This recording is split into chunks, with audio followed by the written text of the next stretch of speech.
I need to get something off my chest. And it's been bothering me for a while now, maybe half the season. But I'm not going to sit here and act like I'm emotionally distressed about it, but I got to say something, right? This is for the Philly fans and Brett Brown and Lakerland and head coach Luke Walton. So I'm gonna just get the easy part out. I'm gonna talk about Brett Brown for a sec. Yeah, Elton Brand signed Jimmy Butler and Tobias Harris. Immediately, what do we say? Everyone in the media, they're gonna have locker room issues. They're gonna butt heads. It's gonna be hard to get everyone the ball. The ego problem is gonna be huge, and yet, Philly faithful, Philadelphia, the city of brotherly love, I start seeing sentiments of firing Brett Brown? Excuse me? You want to fire Brett Brown after what he did for you last year? I mean, you talk about a coach who has the task of dealing with three of the biggest egos in the NBA and still winning games. I mean, albeit the Eastern Conference, but nonetheless, I mean, come on now. He's not coaching badly. You got to think of it like this, Philly faithful. Elton Brand signed Tobias Harris because he knows he's not going to be able to keep him or Jimmy Butler. And Jimmy Butler. And my prediction is Jimmy Butler's out of here. My prediction is he goes to the Brooklyn Nets. So you got Elton Brand, who signs a Tobias Harris because he knows he won't be able to keep two players because he has to pay other guys. Maybe a J.J. Redick has to be paid a lot of money. But we're talking about Jimmy Butler, who might be out of here. You're talking about Tobias Harris, a guy who has shown the great ability to play off the ball, to be a catch-and-shoot guy, to be a guy who does not demand to have the rock in his hand, a guy who can score anywhere on the floor.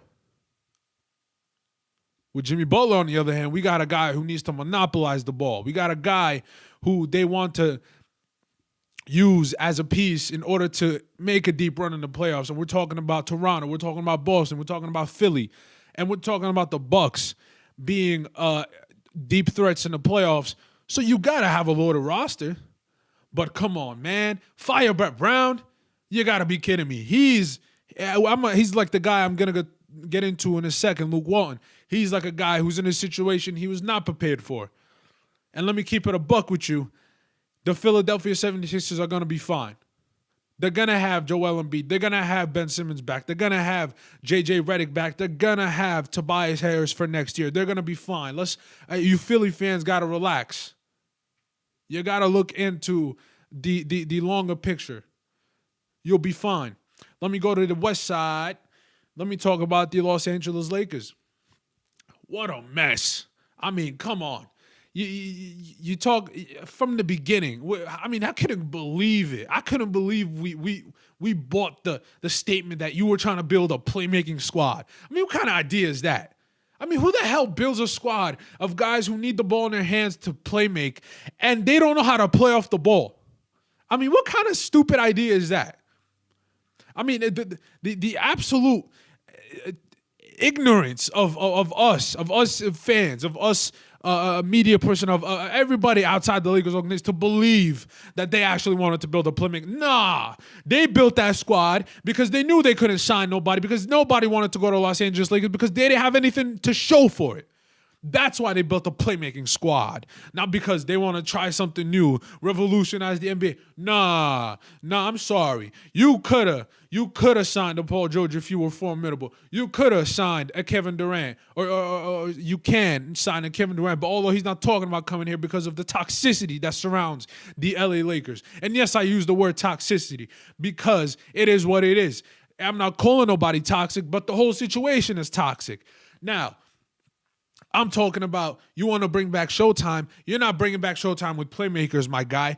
You're bringing back Showtime with guys who can score the ball, shooters. And you've done none of that. You didn't bring in a number two scorer. You didn't bring in shooters. All you have is LeBron and a bunch of dudes who can't play off the ball.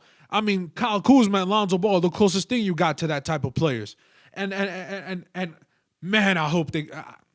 I don't hope because I want Klay Thompson to go to Brooklyn Nets, but I would be glad to see them make a run at Klay Thompson. I mean, I wouldn't mind seeing Klay in LA as long as the Brooklyn Nets get somebody. And yeah, well, we're all even Stevens. But last year, if Luke Walton didn't have the Lakers playing somewhat inspiring basketball and beating the Warriors like they did, we wouldn't be talking about him being the LA Lakers coach, period. And we know this is Jeannie Buss's hire. We know Magic Johnson isn't the guy who brought in Luke Walton. But you got to relax.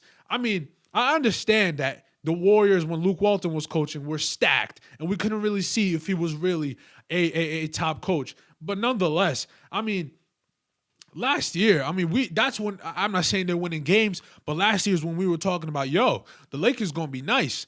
And why were they going to be nice? Because the way Luke Walton had him playing was the real showtime, cuz. I mean, we were seeing Julius Randle, Brandon Ingram, Lonzo Ball, Kyle Kuzma running up and down the floor, making buckets left and right. The only time we see showtime this year is when somebody goes on a fast break or when somebody gets a steal. Nah, last year they were running and gunning. I'm telling you right now, I saw it. I felt it. I knew the Lakers were going to be back. Not in the way they are, but we'll see what happens next year. Luke Walton is in a situation he has no control over, man. I mean, what? What kind of, Magic Johnson and Rob Pelinka, y'all deserve most of the blame. LeBron James deserve a lot of the blame too. Luke Walton, a guy who just gets put, let alone have to coach LeBron, and he's handled that very well in the media. He's done a great job of showing that he can be a high road type of person. Nonetheless, I'm talking about so much is thrown at him. So much is just here, deal with it. Nah, I'm not buying that. You built a team that you weren't expecting to build. You gave him the greatest superstar to ever play this game. Sorry, the best, not the greatest. The best superstar to ever play this game. And you expect him to teach Brandon Ingram. You want a second-year coach to teach Brandon Ingram, to teach Lance Stevenson and guys like that to play off the ball in a system that they're not used to playing in. What? Lonzo Ball's absence hurt them, man. Lonzo Ball's absence hurt them. The kid could pass. The kid could shoot contested jumpers. He's got to work on his open one because, goddamn, it's trash. But the kid could shoot contested jumpers. The kid could pass. The kid could run the floor. The kid could dunk. He could do everything. He could come get offensive rebounds. And so can Kyle Kuzma. But without them two on the floor together, God, what a travesty.